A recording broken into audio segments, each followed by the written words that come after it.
আসসালামু আলাইকুম। এই ফলগুলো দেখতেছেন, এইগুলো হচ্ছে আমাদের কাউরাইত রেল স্টেশনে এই ফলগুলো হচ্ছে ট্রেনে বিক্রি করে বেশিরভাগ। আর ট্রেনের ভিতরেও বিক্রি করে বা বাহির দিয়ে নিয়ে হাঁটলেও কিন্তু বিক্রি করে। তো যখন আমাদের ট্রেন আসছে, ট্রেনে ওইটা চড়ে যাইতেছিলাম, তখন দেখলাম যে টিক্কা ময়না পাখির ছাউ।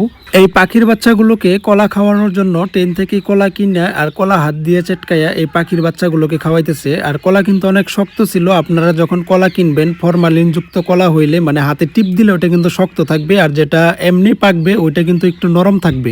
আর পাখি দেখতে দেখতে আমরা চলে আসছি আমাদের গফরগাঁও রেল স্টেশনে। আর আমাদের থানা হচ্ছে গফরগাঁও পাগলা আর কি। তো কাউরাত হচ্ছে গাজীপুরে, ওইটা হচ্ছে আমাদের রেল স্টেশন, আমাদের বাড়ি থেকে কাছে। আর গফরগাঁও কিন্তু 2 রেল স্টেশন পরে আমাদের বাড়ি থেকে। তো গফরগাঁও আসলে আমাদের কাউরাত থেকেই রেলগাড়িতে চড়ে আসতে হয়।